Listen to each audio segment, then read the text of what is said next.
వాళ్ళ మనతో పాటు చర్చలో జాయిన్ అవుతున్నారు అనలిస్ట్ ఆయుచితం శ్రీధర్ గారు. Good morning sir. శ్రీధర్ గారు, ఎట్లా చూడాల్సిన అవసరం కనిపిస్తుంది? ఇన్ని సమస్యలు వస్తున్నాయి, ఇక్కడ సమస్య లేదు అని చెప్పుకోవడానికి లేదు.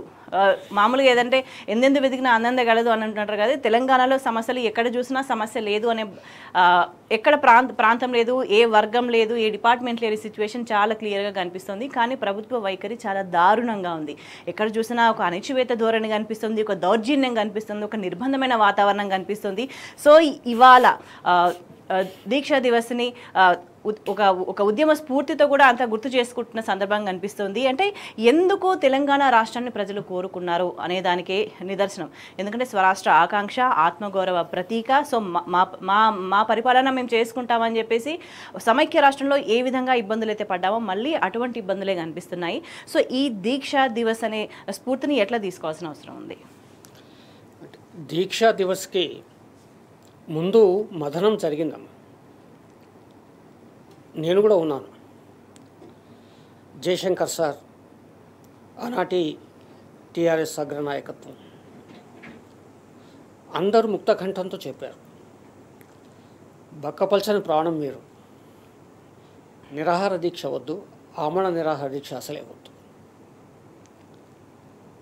అయినా కేసీఆర్ గారు ఒకే మాట అన్నారు ఆ ఇండోర్ సమావేశంలో, లాభం లేదు, మోసపోతూ ఉన్నాం 60 ఏళ్ళ నుంచి, ఇంకా ఎంతకాలం, ఇక నా ఓపిక నశించింది, కేసీఆర్ చచ్చుడు తెలంగాణ వచ్చుడు నినాదం అక్కడ ప్రారంభమైంది.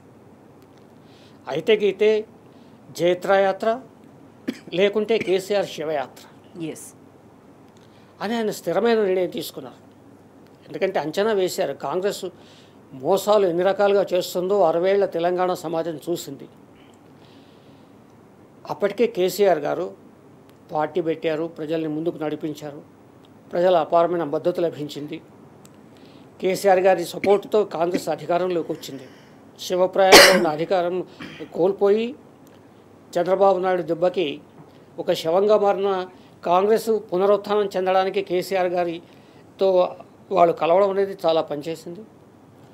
ఆ సందర్భంలో తెలంగాణ రాష్ట్రం ఇస్తాము అని చెప్పడమే కాకుండా ఎన్నికల్లో వాగ్దానం చేసి రాష్ట్రపతి ప్రసంగంలో పెట్టి ఆ తర్వాత కాలయాపన చేయడం అనేది కేసీఆర్ గారికి ఆగ్రహం తెప్పించింది. ఎందుకంటే ఆయన చాలా ప్రజాస్వామ్యబద్ధంగానే రాజకీయ ప్రక్రియతోనే తెలంగాణ రాష్ట్రాన్ని సాధించాలని అనుకున్నారు. కానీ కేసీఆర్ ఎత్తుగడలు ఏవైనా సరే ఆయన ఆలోచించి నిర్ణయం తీసుకుంటాడు. కాబట్టి దీక్షా దివస్ అంటే నవంబర్ ఇదే రోజు మరి ఆయన రంగనాథంపల్లిలో సిద్దిపేట దగ్గర చేయాలనుకుంటే పోలీసులు ఆ దీక్షను భగ్నం చేయాలనే ఉద్దేశంతో ఆయన అరెస్ట్ చేశారు. ఎంత పెద్ద కుట్ర అంటే అరెస్ట్ చేసి ఖమ్మం తీసుకెళ్ళారు. సాధారణంగా అంత పెద్ద నాయకుడు, ఒక మాజీ కేంద్ర మంత్రి, మాజీ మంత్రి హైదరాబాద్ తీసుకురావాలి, కానీ ఖమ్మం తీసుకుపోయారు. దాని వెనుక కాంగ్రెస్ కుట్ర ఏమిటంటే ఖమ్మంలో ఉద్యమం లేదు అంటే కాంగ్రెస్ వాళ్ళు ఒక రకంగా అజ్ఞానంతో వ్యవహరిస్తారు. తెలంగాణ ఉద్యమం పుట్టిందే ఖమ్మంలో 69లో, ఖమ్మం పాల్వంచలో ప్రారంభమైంది అది ఉద్యోగాల విషయం. అంటే అదే అజ్ఞానము ఇప్పుడు కూడా చాలా క్లియర్గా కనిపిస్తుంది. తెలంగాణ సమాజం ఏంటి అనేది ఇన్ని సంవత్సరాలు గడిచిన తర్వాత, ఇన్నేళ్ళు కాంగ్రెస్ని అధికారానికి దూరంగా ఉంచిన తర్వాత కూడా వాళ్ళు రియలైజ్ కాని సందర్భమే కనిపిస్తుంది. ఆయన దీక్ష విషయంలో ఒకటి 11 రోజులు దీక్ష, ఆయన దీక్ష కూర్చోవడమే పెద్ద సాహసం. మరి అక్కడ కాంగ్రెస్ పార్టీ అధికారంలో ఉంది, పైన కేంద్రంలో కాంగ్రెస్ పార్టీ అధికారంలో ఉంది. ఒక తెలంగాణ రాష్ట్రంలో ఒక చిన్న ప్రాంతీయ పార్టీ టీఆర్ఎస్ పార్టీ. అయినా సరే ఆయన సంకల్ప దీక్ష చాలా ముఖ్యమైనది. ఒక సంకల్పం అనేది ఎప్పుడూ నమ్ముతారు ఆయన. సంకల్పం అనేది చాలా నిశ్చయంగా ఉంటే, స్థిరంగా ఉంటే దేనైనా సాధించవచ్చు అనే నమ్మకంతో ఆయన ఉద్యమాన్ని ప్రారంభించారు. అదే సంకల్పంతో నా దీక్షతో తప్పనిసరిగా తెలంగాణ చరిత్ర ఒక మలుపు తిరుగుతుందని స్థిరమైన సంకల్పంతో ఆయన దీక్ష కోసం ప్రయత్నించినప్పుడు అరెస్ట్ చేయడం, ఖమ్మం తీసుకుపోవడం, మళ్ళీ తర్వాత అక్కడ రకరకాల కేసులు. ఎంత విచిత్రం అంటే ఈయన రంగనాథంపల్లి వెళుతూ ఉంటే కరీంనగర్ పొలిమేరలో అరెస్ట్ చేసి ఖమ్మం తీసుకుపోయేలోగానే అక్కడ కేసులు రెడీ అయి ఉన్నాయి. ఈయన మీద రకరకాల 7-8 కేసులు పెట్టారు, అరెస్ట్ చేశారు. ఇంకొక కుట్ర ఏమిటంటే అయినప్పటికీ ఆయన దీక్ష విరమించాలి. చాలా పెద్ద ఆయన కాబట్టి ఆ మగతలో ఉన్నాడు. ఉంటే అక్కడ కుట్ర ఏం జరిగిందంటే, ఇదికోసారి ఈ ట్యాబ్లెట్ వేసుకోండి అని చెప్పి ఇట్లా నీళ్ళు ఇచ్చారు. అవి నీళ్ళు అనుకుని తాగేశారు. కానీ ఆ నీళ్లు రంగు నీళ్ళు. ఇంకేముంది ప్రచారం చేశారు. తెలంగాణ వ్యతిరేక మీడియా ఎట్లాగో ఉంది. అదిగో చూసారా దీక్ష విరమించాడు. ఇదిగో మొత్తం తెలంగాణ వ్యతిరేక మీడియానే ఉంది.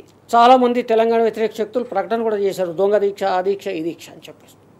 కానీ మళ్ళీ కేసీఆర్ గారు మీడియా ముందుకు వచ్చి దీక్ష విరమించలేదు, నేను కంటిన్యూ చేస్తున్నాను, తెలంగాణ రాష్ట్రం వచ్చేంత వరకు దీక్ష విరమించే ప్రసక్తే లేదని చెప్పారు. ఎన్ని మలుపులు తిరిగాయి ఆ 11 రోజులు. అయితే కేసీఆర్ గారు ఎంత శాంతియుతంగా తెలంగాణ ఉద్యమాన్ని నడిపించారు దీక్ష వరకు. దురదృష్టం ఏంటంటే ఆయన అరెస్ట్ చేయడం అనేది కానిస్టేబుల్ కిష్టయ్య, శ్రీకాంతాచారి జీర్ణించుకోలేకపోయారు. ఎందుకంటే ఒక ఉద్యమ నేత తెలంగాణ కోసం కొట్లాడుతున్నాడు. ఆయన అరెస్ట్ చేయడం జీర్ణించుకోలేక కానిస్టేబుల్ కిష్టయ్య, కామారెడ్డి మాజిల్లా, ఆయన టవర్ ఎక్కి మరణవాంగ్మూలం రాసి, ఏదో ఆయన మరణానికి ఏదో చెలవలు పొలవలు సృష్టించడం కాదు, ఆయన స్వదస్తూరితో రాసి తెలంగాణ కోసం నేను చనిపోతున్నానని చెప్పేసి కాల్చుకొని చనిపోయాడు. శ్రీకాంతాచారి ఎల్బీ నగర్ చౌరస్తాలు ఆయన ఒంటి మీద కిరోసిన్ పోసుకొని పెట్రోల్ పోసుకొని ఆయన కాల్చుకున్నాడు. ఈ రెండు ఆయన బాధించినాయి కేసీఆర్ గారు. అసలు ప్రాణత్యాగాలు లేకుండా, ప్రాణ నష్టాలు లేకుండా తెలంగాణ తేవాలని అనుకున్నాను. కానీ దురదృష్టం వాళ్ళు చనిపోవడం. ఈ మధ్యకాలంలో ఈ 11 రోజుల్లో ఇటువంటి దురదృష్టకరమైన మరణాలు చాలా బాధ కలిగించినాయి ఆయనకి. ఆయన దీక్ష విరమించే రోజు కన్నీరు పెట్టుకుంది ఎవరి కోసం అంటే కానిస్టేబుల్ కిష్టయ్య, శ్రీకాంతాచారి మరణం గురించి.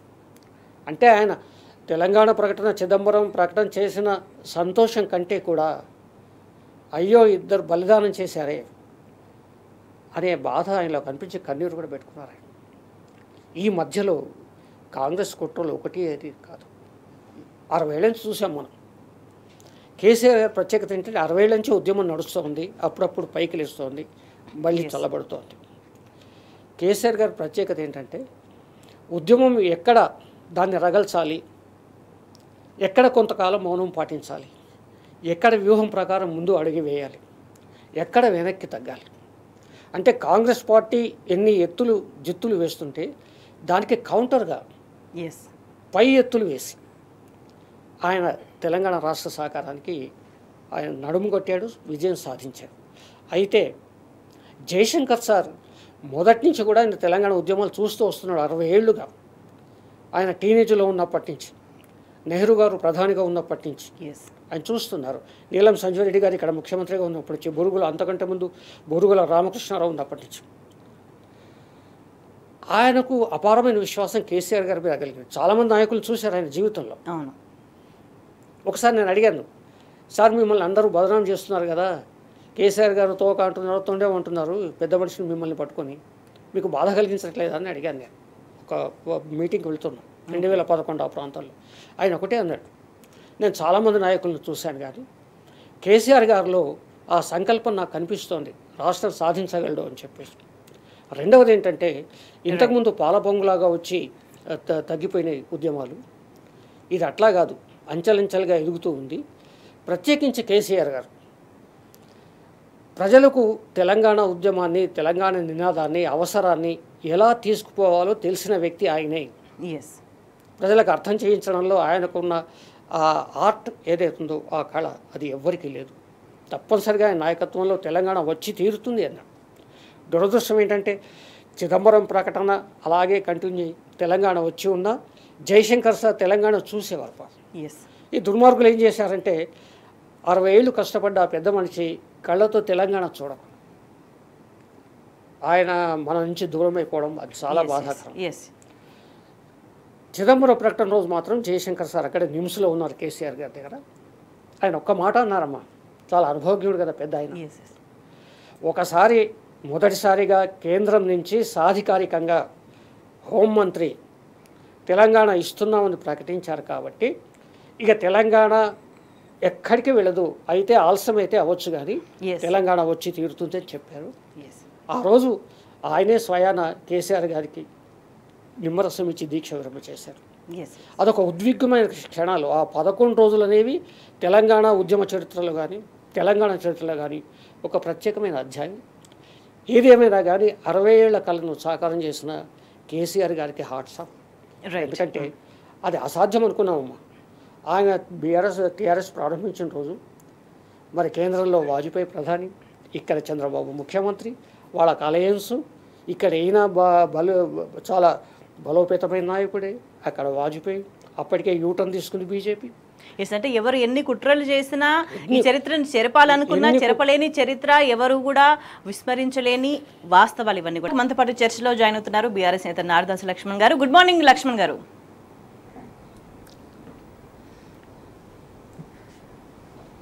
గుడ్ మార్నింగ్ స్వేచ్ఛ గారు, గుడ్ మార్నింగ్. ఆయచితం శ్రీధర్ గారికి కూడా నమస్కారం. ఎస్ లక్ష్మణ్ గారు, ఇప్పటి వరకు అంటే ఒక దీక్షా దివస్ సందర్భం ఎట్లా ఉండింది? 2009 నవంబర్ 29 నాడు పరిస్థితులు ఎట్లా ఉన్నాయి? సో అప్పటి రాష్ట్రంలో పరిస్థితులు ఎట్లా ఉన్నాయి? సో ఇప్పుడు ఎట్లా కొనసాగుతున్నాయి? దానికి సంబంధించి మనం మాట్లాడుతున్నాం. అంటే ఈ ఒక స్ఫూర్తిని, అంటే ఇది చాలా కీలకమైన మలుపు దీక్షా దివస్ అనేది. ఎందుకంటే కేసీఆర్ సచ్చుడో తెలంగాణ వచ్చుడో అన్న ఒక నినాదంతో ఆయన ముందుకెళ్లిన పరిస్థితి ఆ రోజు మనం చూసినాము. కానీ ఇప్పుడు అదే దాని తర్వాత ఉన్న పరిణామాలు, రాష్ట్ర ఏర్పాటు తర్వాత కూడా ఎట్లా అభివృద్ధి జరిగింది, సో తెలంగాణ రాష్ట్ర ఏర్పాటు ఫలాలను, ఆ ఆకాంక్షను తెలంగాణ ప్రజలు ఎట్లా గుండెల నిండా ఊపిరి పీల్చుకున్నారు, ఎట్లా గత 10 ఏళ్ల కాలంలో కూడా జై తెలంగాణ అనే నినాదం, ఎందుకంటే ఉద్యమాన్ని, రాష్ట్రాన్ని సాధించడం కోసం మాత్రమే కాదు, అది ఒక ఆత్మగౌరవానికి ప్రతీక అంటూ జై తెలంగాణ నినాదాన్ని ఎట్లా తీసుకెళ్తా వచ్చినో మనం చూస్తూ వచ్చినాం. కానీ గత సంవత్సర కాలంగా కూడా చూసుకుంటే పరిస్థితులు మళ్ళీ ఎట్లా అయిపోయినాయి, మళ్ళీ రాష్ట్ర ఏర్పాటు కంటే ముందు ఉన్న పరిస్థితుల కంటే దారుణంగా సిచ్యువేషన్స్ మారిపోయిన తీరు మనకి చాలా క్లియర్గా కనిపిస్తుంది. సో ఈ నేపథ్యంలో అంటే ఈ దీక్షా దివస్ అనేది ఎట్లాంటి మలుపు తిప్పింది? శ్రీధర్ గారు ఆల్రెడీ చెప్పిండ్రు. సో మీ అనుభవంలో ఎటువంటి పరిస్థితులను చూసిండ్రు అన్నాడు?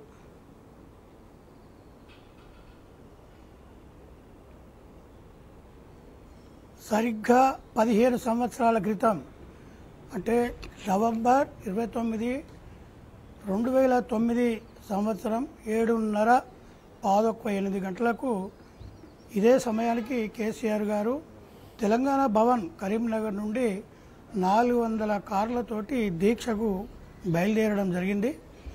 దానికంటే ఒక 2 రోజుల ముందు, అంటే 26 నవంబర్ నాడు కేసీఆర్ గారు కరీంనగర్ చేరుకోవడం, 27, 28 ఈ 2 రోజులు వారు కరీంనగర్లో బస చేయడం, 29 నాడు వారు నిరాహార దీక్షకు బయలుదేరడం జరిగింది.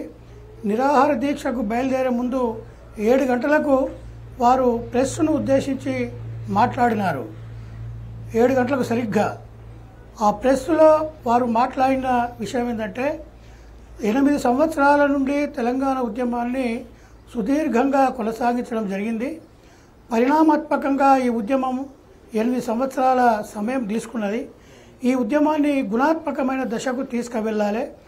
దీన్ని గుణాత్మక దశకు తీసుకువెళ్ళాలి. దీన్ని ఉన్నత స్థాయికి తీసుకెళ్లాలంటే ఏదో ఒక సాహసోపేతమైన నిర్ణయం తీసుకొని ఉద్యమాన్ని ముందుకు నడిపించాలి. దానికి ఒక నిర్ణయం తీసుకోవడం జరిగింది. కేసీఆర్ సచ్చుడో తెలంగాణ వచ్చుడో ఏదో ఒక నిర్ణయం జరిగిపోవాలనేటువంటి ఉద్దేశంతో నేను కరీంనగర్ నుండి ఆమరణ నిరాహార దీక్షకు బయలుదేరుతున్నాను. నా చావుతోటైనా తెలంగాణ రావాలి, తెలంగాణ విజయయాత్రన లేకుంటే కేసీఆర్ శవయాత్రన ఏదో ఒకటి జరిగిపోవాలి. నేను తెలంగాణ రాష్ట్ర సాధన కోసం కరీంనగర్ గడ్డ నుండి ఆమరణ నిరాహార దీక్షకు పోతున్నాను.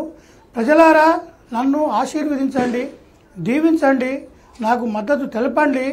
తెలంగాణ రాష్ట్ర సాధనలో మీరంతా భాగస్వాములు కండి అని చెప్పి వారు ఆ రోజు మరి ప్రెస్ మీట్లో తెలంగాణ ప్రజలకు పిలుపునిచ్చి 8:15 గంటలకు వారు బయలుదేరడం జరిగింది. వారు బయలుదేరే ముందు వారు వెనుక పోలీసు వాహనాలు, ముందు పోలీసు వాహనాలు, ఎక్కడ చూసినా కూడా వేలాది మంది పోలీసులు ఒకవైపు, ఇంకొక వైపు వేలాది మంది కార్యకర్తలు, నాయకులు మరొక వైపు, ఇందరి మధ్యన వారు దీక్షకు బయలుదేరడం అనేది ఒక అపూర్వమైన ఘట్టం. వారు ఎక్కినటువంటి కారు అలుగునూరు చౌరస్తాలో ఉంటే లాస్ట్ కారు ఇంకా తెలంగాణ భవన్లోనే ఉండేటువంటి సందర్భం. అంటే 400 కార్లతోటి దీక్షకు బయలుదేరడం జరిగింది. అలుగునూరు చౌరస్తాకు చేరుకున్న ఈ సమయానికే అక్కడ 3 దారుల చౌరస్తా అది.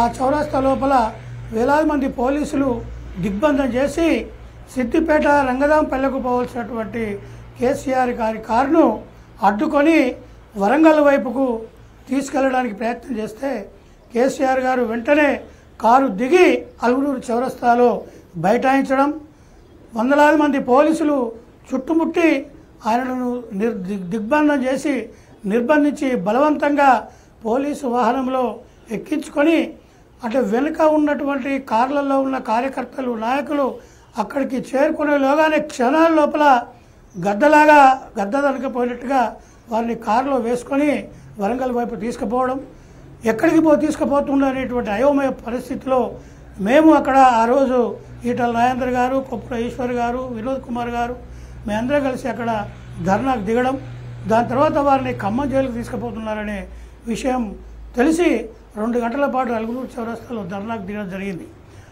అంటే ఈ దీక్ష యొక్క ముఖ్య ఉద్దేశం కేసీఆర్ గారిది ఏంటంటే 2001లో తెలంగాణ ఉద్యమాన్ని అంటే మలిదశ తెలంగాణ ఉద్యమాన్ని ప్రారంభించి 8 సంవత్సరాలు రకరకాల పద్ధతుల్లో రైలు రోకోలు, రాస్తా రోకోలు, వంటావార్పులు, బంధులు, ఏ ఎలక్షన్స్ వచ్చినా అందులో పాల్గొని తెలంగాణ భావజాల వ్యాప్తి కొరకు ప్రచారం చేయడం, అంటే రాజీనామాలు చేయడం, రాజీనామాల ద్వారా మళ్ళీ ఎన్నికలు రావడంతో తెలంగాణ భావజాల వ్యాప్తిని చేయడం, ఈ రకంగా రకరకాల పద్ధతుల ద్వారా తెలంగాణ ఉద్యమాన్ని కొనసాగించిన పిదప ఈ ఉద్యమం ఈ రకంగా కొనసాగలేదు. ఇది లెఫ్ట్ రైట్ అని మార్చ్ ఫాస్ట్ వేసినట్టుగా ఉద్యమం ఒకే చోట ఉండలేదు. అయితే అది ముందుకైనా పోవాలి, వెనుకకైనా రావాలి అనేటువంటి ఉద్దేశంతో ఒక గుణాత్మక దశకు పోవాలంటే ఒక సాహసోపేత నిర్ణయం తీసుకోవాలని ఆలోచనతో తీసుకున్న నిర్ణయమే కేసీఆర్ గారి ఆమరణ నిరాహార దీక్ష. ఆ ఆమరణ నిరాహార దీక్ష మరి ఏ రకంగా తెలంగాణ సమాజాన్ని కదిలించిందో, తర్వాతి కాలంలో తెలంగాణ సమాజం మొత్తాన్ని ఉద్యమంలో పాల్గొనేటట్టు చేసిందో మనం కళ్ళారా చూసినాం. 2009 నవంబర్ 29 నాడు ప్రారంభమైనటువంటి ఆమరణ నిరాహార దీక్ష అనే ఉద్యమము 2009 డిసెంబర్ 9 వరకు కొనసాగి తెలంగాణ రాష్ట్ర ప్రకటన రావడానికి నాంది పలికింది. తెలంగాణ ఉద్యమం లోపల, తెలంగాణ రాష్ట్ర సాధన లోపల ఈ నవంబర్ 29 అనేది, ఈ దీక్షా దివస్ అనేది చరిత్రలో నిలిచిపోయేటువంటి రోజు. ఇది చారిత్రాత్మకమైనటువంటి రోజుగా తెలంగాణ ప్రజలు భావిస్తున్నారు. ఎస్ నారదాస్ గారు, అంటే నా ప్రాణం పోయినా పర్వాలేదు, తెలంగాణ రాష్ట్రం రావాలి, రాష్ట్ర ఆకాంక్ష సిద్ధించాలి అనే ఆలోచనకి నేను మాత్రమే బాగుండాలి, నా కుటుంబం మాత్రమే బాగుండాలి, నా కుటుంబం ఆస్తులు సంపాదించుకోవాలి అనే దానికి ఉన్న డిఫరెన్స్ ఇవాళ చాలా క్లియర్గా కనిపిస్తుందని భావించాలా?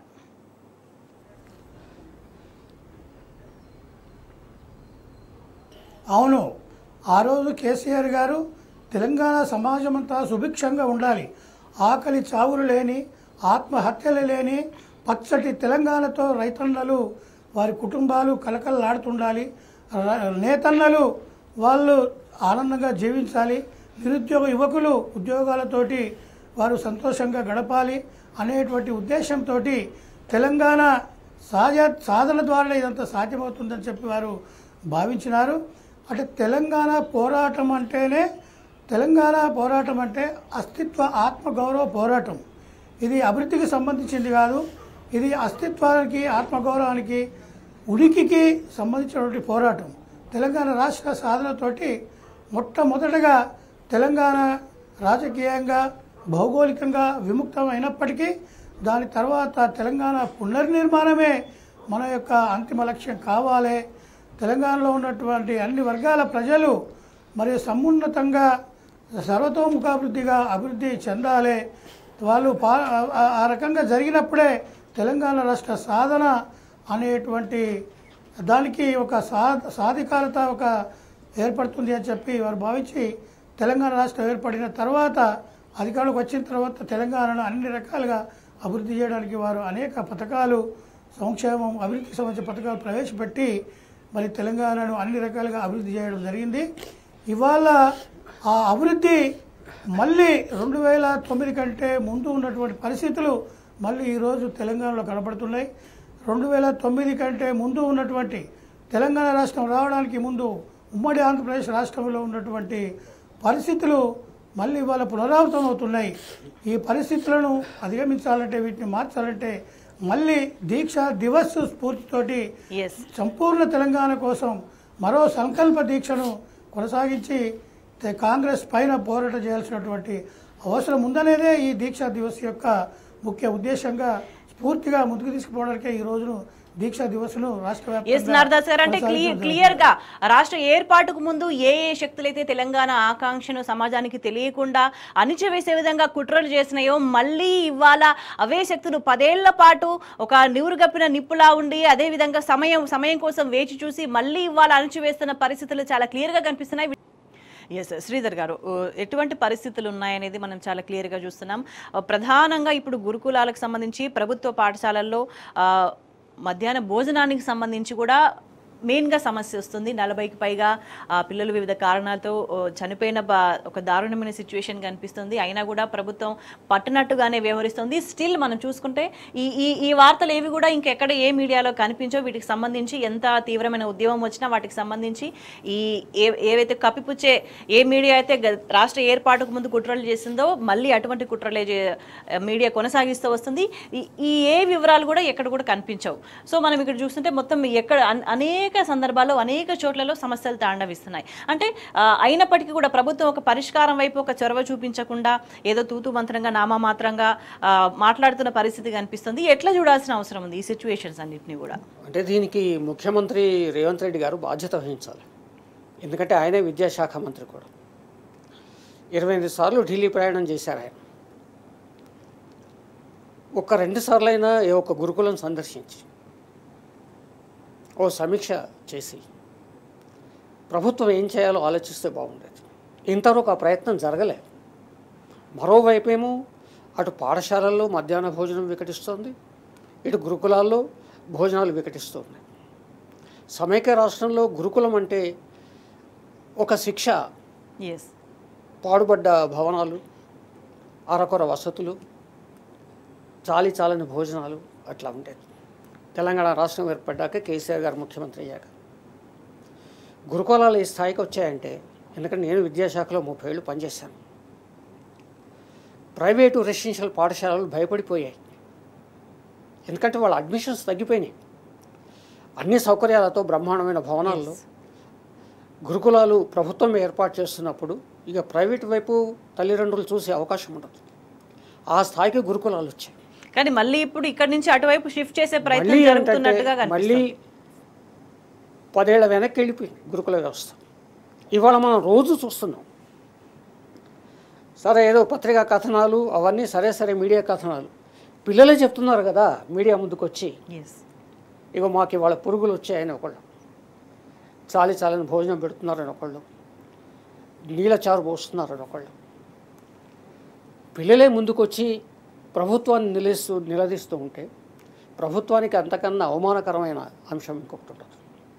కానీ ఈ రోజుకైనా మన ముఖ్యమంత్రి విద్యాశాఖ మంత్రి కూడా అయిన రేవంత్ రెడ్డి గారు దీని మీద దృష్టి సారించడం లేదు. ఏదో అధికారులను పంపించడం, తూతూ మంత్రంగా ఏదో ఓ పర్యటన జరపడం, పత్రికల్లో వార్తలు మీడియాలో వార్తలు రావడం అంతటితో అయిపోతుంది తప్ప ఈ వరుస ఉపద్రవాలు ఏవైతే ఉన్నాయో, ఎందుకంటే వాళ్ళు పిల్లలు, భవిష్యత్ భారతం వాళ్ళ చేతుల్లో ఉంటుంది. భావి భారత పౌరులు వాళ్ళు, అమాయకులు, బడుగు బలహీన వర్గాల కుటుంబాల్లోంచి వచ్చిన వాళ్ళు. వాళ్ళ పట్ల అత్యంత శ్రద్ధ ఆసక్తి ప్రభుత్వానికి ఉండాలి. అది ఎక్కడ కనిపించట్లేదు కాబట్టి వరుస సంఘటనలు జరుగుతున్నాయి. ఇవాళ స్కూళ్ళలో కూడా మధ్యాహ్న భోజన పథకం చూస్తాం. అది పిల్లల హక్కు. అది ఏదో ఉదారంగా ప్రభుత్వం ఇచ్చేది కాదు. కానీ మధ్యాహ్న భోజనం పథకాలు కూడా ఇవాళ వికటిస్తూ ఉన్నాయి. అక్కడ వ్యవస్థ సరిగ్గా లేదు. వంట చేసే వాళ్లకు జీతాలు పెంచుతామన్నారు, పెంచలేదు. తర్వాత సరైన రేషన్ ఇవ్వట్లేదు, బడ్జెట్ కేటాయించట్లేదు, బడ్జెట్ మంజూరు చేయట్లేదు. ఈ సంక్షోభం ఎట్లా పోయిందంటే ఇవాళ ఒక సాధారణ పేద తరగతి విద్యార్థి నేను చదువుకుంటాను అని ముందుకొచ్చి గురుకులాల్లో చేరినా పాఠశాలలో చేరినా అక్కడ గ్యారంటీ లేని పరిస్థితి ఏర్పడింది. ఇవాళ తల్లిదండ్రులు కూడా భయపడుతూ ఉన్నారు. ఎస్ అంటే అక్కడ ఉండే విద్యార్థులకి ఆందోళనే, తల్లిదండ్రులకు కూడా ఆందోళన. ఎంత పేదరికమైనా, ఎంత తిండికి లేని పరిస్థితి ఉన్నా కూడా పిల్లల్ని భద్రంగా చూసుకోవాలని తల్లిదండ్రులు అనుకుంటారు. కానీ వాళ్ళ తల్లిదండ్రులు పాఠశాలకు పంపాలన్నా గురుకులాలకు పంపాలన్నా భయపడుతూ ఉన్నారు.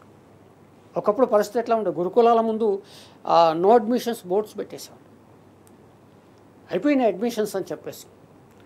అలాంటిది వాళ్ళ పరిస్థితి పంపాలంటే తల్లిదండ్రులు భయపడుతున్నారు. దీనికి ప్రభుత్వం బాధ్యత వహించాలి. ఇప్పటికైనా రాజకీయాలు వేరు, ఎందుకంటే ముఖ్యమంత్రి గారు చెప్పారు కేసీఆర్ గారి ఆనవాళ్ళు లేకుండా చేస్తాను. ఆనవాళ్ళు లేకుండా చేయడం అంటే రాజకీయ పోరాటంలో మీ ఇష్టం ఏమైనా చేసుకోండి, కానీ మరి కేసీఆర్ గారు ప్రారంభించిన గురుకులాల ఆనవాళ్ళు దాన్ని కూడా లేకుండా చేస్తా అని అనుకుంటున్నాడో ఏమో అని నాకు అనుమానం వస్తుంది. అది సరైనది కాదు. ఎందుకంటే గురుకులాల వ్యవస్థ బాగుండాలి, పేద పిల్లలు బాగుండాలి, వాళ్ళు బాగా చదువుకోవాలి, పైకి రావాలి. ఎందుకంటే అద్భుతాలు సృష్టించారు. ఇవాళ ఏదో కార్పొరేట్ స్కూళ్ళల్లో చదివే వాళ్ళని కాదు, మాలావతి పూర్ణ మనం చూసాం కదమ్మా. మరి ప్రపంచ స్థాయి పర్వత ఆరోహకురాలు ఏంటమ్మా, ఎక్కడి నుంచి వచ్చింది? గురుకులాల నుంచి వచ్చింది. మరి ఒకప్పుడు శంకరన్ గారు ఎంత ఉదాత్తమైన ఆశయాలతో ఆయన గురుకులాలు ప్రారంభించారు. మరి దానికి అన్ని తూట్లు పొరిచి అదొక ఎందుకు పనికిమాలిన వ్యవస్థ, మాకు అవసరం లేని వ్యవస్థ, ఎవరేమైతే మాకేంటి అనే ఆ ఉదాసీన వైఖరి ప్రభుత్వానికి సరైనది కాదు. యుద్ధ ప్రాతిపదిక మిగతా అన్ని పక్కన పెట్టాలి. ప్రాధాన్యాలు ఉంటాయి, ప్రభుత్వం అన్నాక రకరకాల ప్రాధాన్యాలు ఉంటాయి పరిపాలనలో.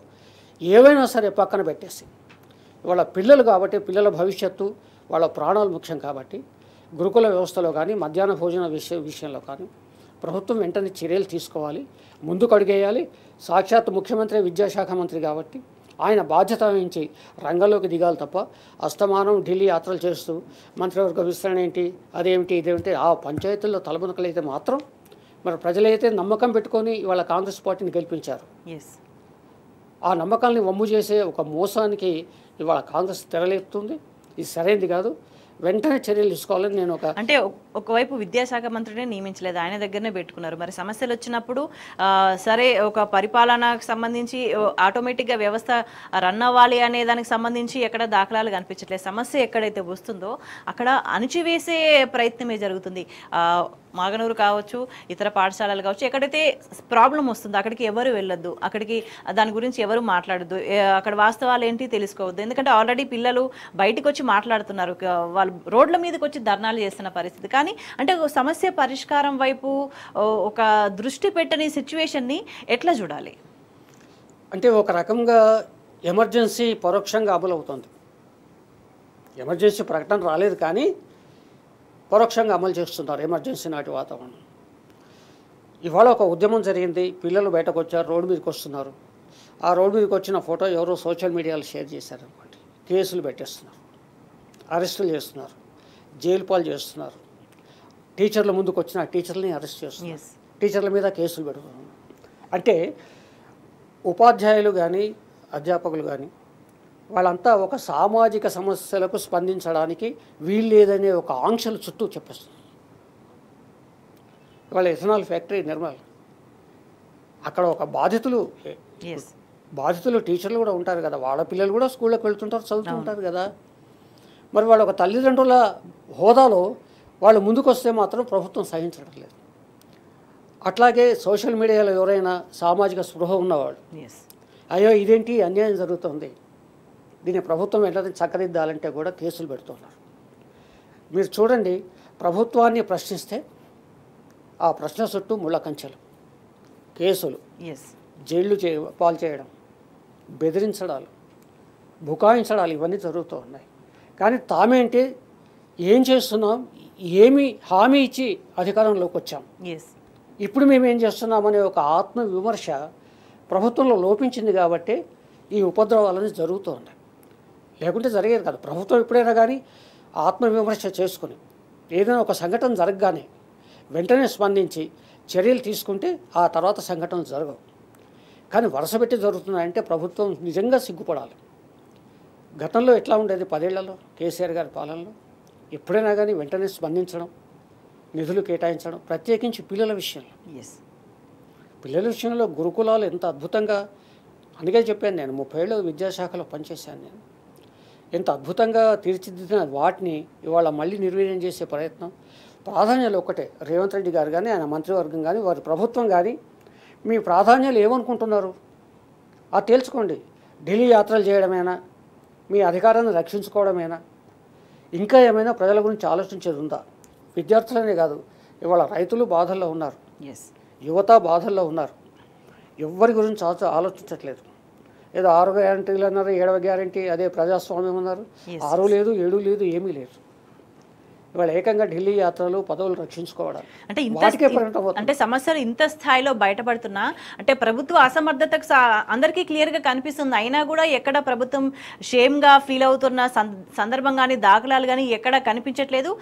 పైపెచ్చు మేము ప్రచారం చేసుకునేదే నిజం అనే విధంగా దాన్ని మరింత బలవంతంగా రుద్దే ప్రయత్నం అయితే చాలా క్లియర్గా జరుగుతుంది. మనకు నారదాస్ గారు, ఈ సంవత్సర కాలంలో ఎక్కడ సమస్య వచ్చినా కూడా గత ప్రభుత్వం మీద, బీఆర్ఎస్ మీద నిందలు మోపుతా రేవంత్ సర్కార్ కాలం వెలుబుచ్చుకుంటూ వచ్చింది. కానీ ఇప్పుడు పిల్లల విషయానికి వచ్చేసరికి ఇందులో కూడా మళ్ళీ బీఆర్ఎస్ ని బదనాం చేస్తూ బీఆర్ఎస్ ఏదో కుట్ర చేస్తుందంటూ చేస్తున్న వ్యాఖ్యలను ఎట్లా చూడాల్సిన అవసరం కనిపిస్తుంది. అంటే ఇప్పుడు కూడా ఇక్కడ ప్రభుత్వ పరిపాలన వైఫల్యం అనేది చాలా క్లియర్గా కనిపిస్తున్న నేపథ్యంలో స్టిల్ అదే మంత్రాన్ని, అదే ఈక్వేషన్ని ఫాలో చేస్తుంది అని అంటే ఇవాళ రాష్ట్రంలో రేవంత్ సర్కార్ పరిస్థితి ఎట్లా ఉందని భావించాలి?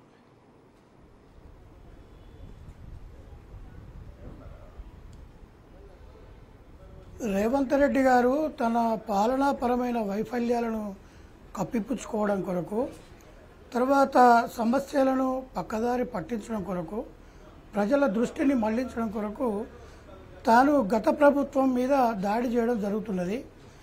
గత ప్రభుత్వంలాగా పరిపాలన ఆయన కనుక చేసినట్టు ఉంటే అది బ్రహ్మాండంగా ఉంటుంది.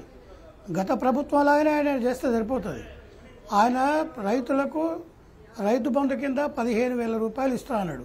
ఆయన 15,000 కాదు, 10,000 ఇచ్చినా సరిపోతుంది.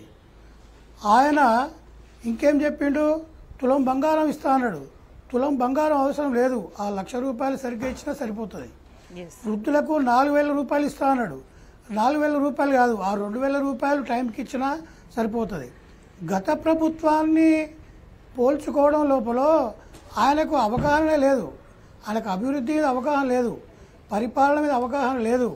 ఆయన అనుకోకుండా అనూహ్యంగా ఆయన అధికారంలోకి రావడం, ముఖ్యమంత్రిగా సీటు మీద కూర్చోవడం జరిగింది. ఆయనకేంటంటే ఆయన కప్పగెంతుల పరిపాలన చేస్తున్నాడు. ఇటు దునుకుతున్నాడు, అటు దునుకుతున్నాడు. కప్ప ఏం చేస్తుంది, దానికి గమ్యం తెలియదు. ఒకసారి ఇటు దునుకుతుంది, ఒకసారి అటు దునుకుతుంది, ఒకసారి చక్కగా దునుకుతుంది. ఆ రకంగా ఆయన పాలన లోపల కప్పగెంతుల దునుకుతున్నాడు. ఆయనకు ఏ రంగాన్ని ప్రాధాన్యతగా తీసుకోవాలి, ఆయన పరిపాలనకు సంబంధించిన విజన్ ఏంటిది? ఆ రోజు టీఆర్ఎస్ అధికారంలోకి వచ్చిన తర్వాత కేసీఆర్ గారు తెలంగాణను పునర్నిర్మాణం చేయాలి, ఉమ్మడి ఆంధ్రప్రదేశ్ రాష్ట్రంలో తెలంగాణ అన్ని రకాలుగా జీవన విధ్వంసం కొనసాగింది, తెలంగాణ ఏమి కోల్పోయింది, ఇప్పుడు తెలంగాణకు కావాల్సింది ఏంది అనే ఆలోచన చేసి ఆయన మొట్టమొదటి వ్యవసాయ రంగానికి ప్రాధాన్యత ఇచ్చిండు. దాని తర్వాత సంక్షేమానికి ప్రాధాన్యత ఇచ్చిండు. తర్వాత పారిశ్రామిక రంగానికి ప్రాధాన్యత ఇచ్చిండు. దానికి నిధులు కేటాయించిండు. ఆ రకంగా ఒక ప్రాధాన్యత క్రమంలో తెలంగాణ అభివృద్ధి చేసిండు. మరి ఈయన అధికారంలోకి వచ్చిన తర్వాత ఈయన ప్రాధాన్యత రంగం ఏంది? ఇలా విద్యారంగం చూసుకుందాం. విద్యారంగం అన్ని రంగాలకు మూలమైనటువంటిది, అత్యంత ప్రధానమైనటువంటిది విద్యారంగం. ఈ విద్యారంగం మీదనే అన్ని రంగాల అభివృద్ధి చైతన్యం ఆధారపడి ఉంటుంది. మరి ఆ విద్యారంగం లోపల ప్రధానమైనటువంటి వాళ్ళు పిల్లలు. ఇవాళ పిల్లలు అనేటువంటి వాళ్ళు సమాజంలో ఉన్నటువంటి అన్ని సంపదల కంటే గొప్ప సంపద పిల్లలు. ఆ పిల్లలు అనేది భవిష్యత్ తరం, భవిష్యత్తు భారతదేశం. వాళ్ళని ఏ రకంగా తీర్చిదిద్దాలి? వాళ్ళను ఆరోగ్యంగా తీర్చిదిద్దాలి, వాళ్ళను విద్యాపరంగా తీర్చిదిద్దాలి, వాళ్ళను మానసికంగా తీర్చిదిద్దాలి, వాళ్ళకి నైతిక విలువలు నేర్పాలి చిన్నప్పటి నుండే. మరి అవన్నీ ఏమైనా చేస్తున్నాడా? ఇవాళ హాస్టల్లో పరిస్థితి చూస్తే మొన్న వాంకిడి లోపల గిరిజన బాలికల హాస్టల్లో 46 మంది కలుషితాహారం తిన్నారు. కలుషితాహారం కాదు, ఇప్పుడు తెలిసింది ఏంటంటే బియ్యంలో పురుగులు పట్టాయి, తెల్ల పురుగులు. రైట్. తెల్ల పురుగులు బియ్యం లాగానే కలిసిపోయినాయి. ఆ బియ్యాన్ని వండడం ద్వారా ఆ బియ్యము కలుషితమైపోయి ఆహారం తిని 46 మంది విద్యార్థులు Yes. బాలికలు అనారోగ్యం పాల్గొవడం, అందులో మరి శైలజ అనే అమ్మాయి మనం చనిపోవడం జరిగింది. అంటే మరి వీళ్ళకు ఏమి దృష్టి ఉన్నది విద్యార్థుల మీద? అంటే ప్రభుత్వానికి చేయడానికి ఏమీ లేకనే ఇటువంటి మాటలు చేతులు నడుస్తున్నాయని భావించాల్సిన అవసరం ఉందా? షార్ట్ గా చెప్పండి. ఆ సన్న బియ్యంతో భోజనం పట్టించి 1,25,000 రూపాయలకు ఒక విద్యార్థికి కేటాయించి రైట్. మరి విద్యను అందించినటువంటి పరిస్థితుల్లో అనేక మంది విద్యార్థులు ఇవాళ ఉన్నత చదువులకు పోయిన తర్వాత వాళ్ళు మంచి గ్రూప్ 1 గ్రూప్ 2 పరీక్షల్లో కూడా ర్యాంకులు తెచ్చుకున్నటువంటి సందర్భం మనం గమనించాం. ఇలా గత పరిపాలనను రైట్. ఏదేమైనా కూడా ప్రభుత్వం చేస్తున్న కుట్రలని కూడా తెలంగాణ సమాజం చాలా క్లియర్గా గమనిస్తుంది. ప్రజల నుంచి ఒక తిరుగుబాటు కూడా మొదలైన సిచ్యువేషన్ చాలా క్లియర్గా అర్థమవుతుంది. చర్చలో పాల్గొన్న నారదాస్ గారికి, శ్రీధర్ గారికి ధన్యవాదాలు. That's all for news radio.